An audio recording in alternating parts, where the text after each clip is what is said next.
Hmm. Selamat berjumpa lagi. Pada video kali ini, kita akan melakukan tutorial penentuan sampel minimal ya, untuk penelitian kita, khususnya untuk analisis regresi linier berganda. Nah, kita akan melakukan penentuan sampel menggunakan G-Power ini ya, G-Power. Jadi metode G-Power ini sudah banyak sekali yang menggunakan metode G-Power ya.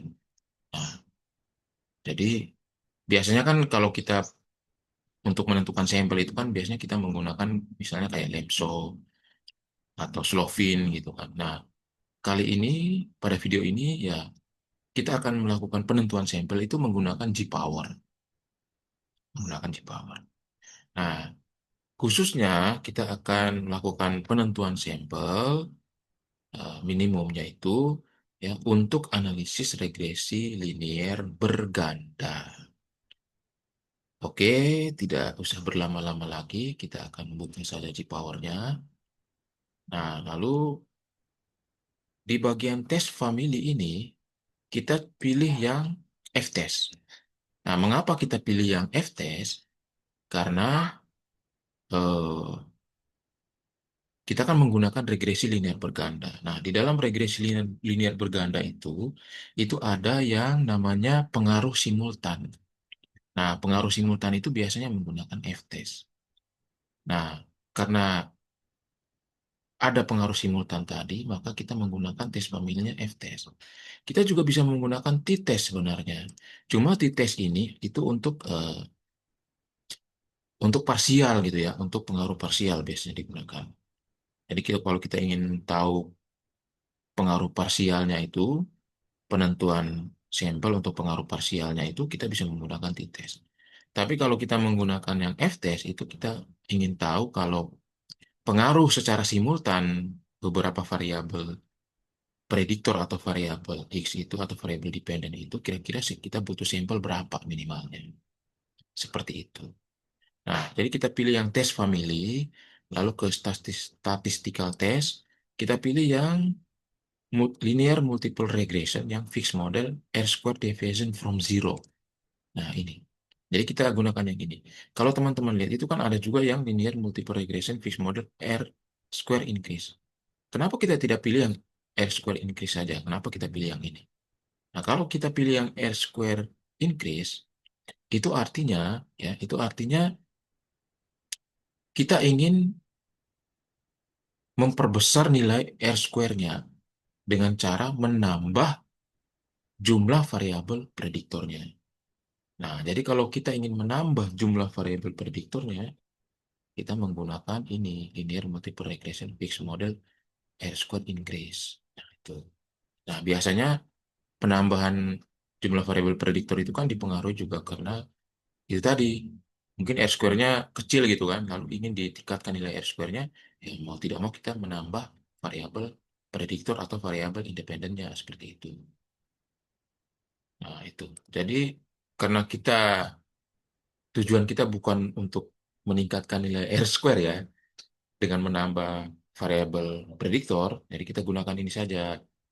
Nah, ini kita gunakan karena kita sudah tahu bahwa variabel prediktor kita itu jumlahnya sekian gitu kan.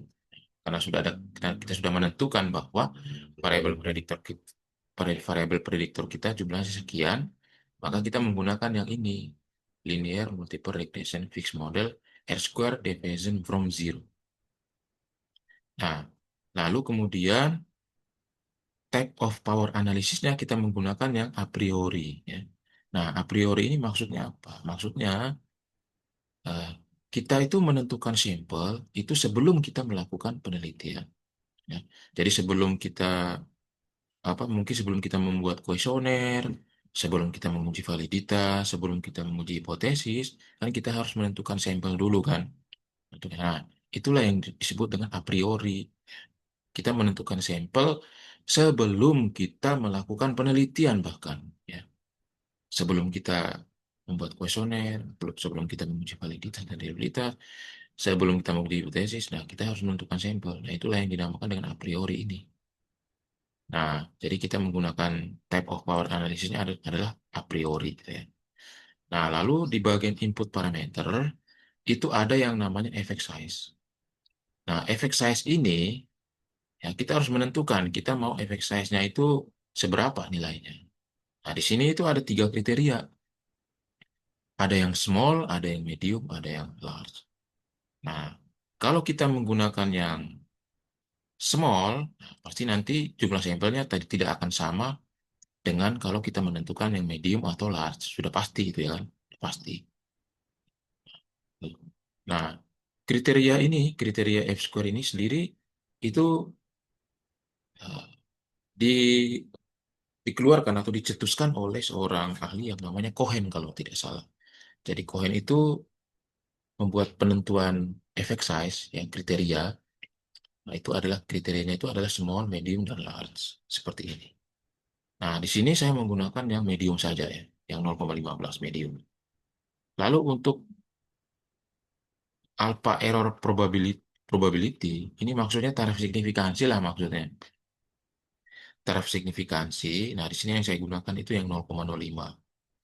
Nah, biasanya bidang-bidang ilmu seperti sosial, ekonomi, pendidikan, psikologi, itu biasanya menggunakan error probability-nya itu 0,05.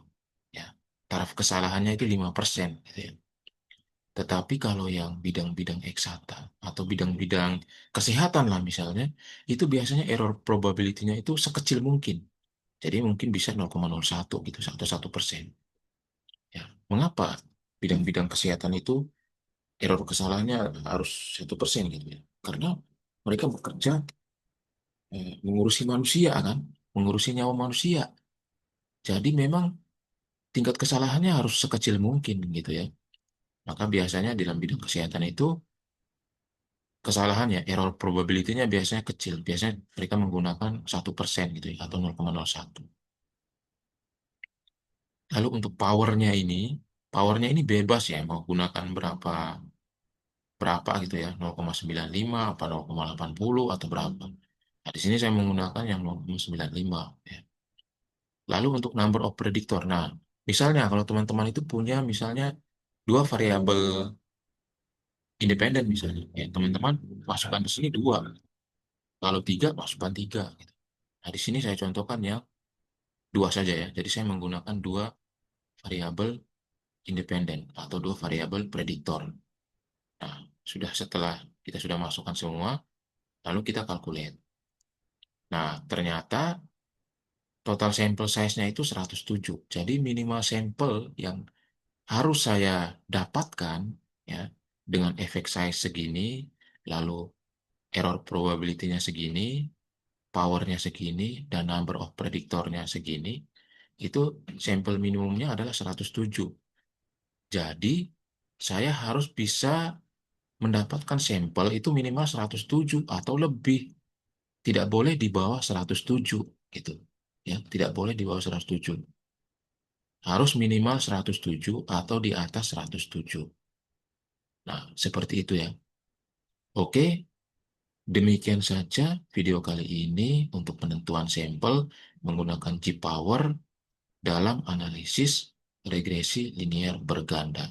Semoga bermanfaat. Terima kasih.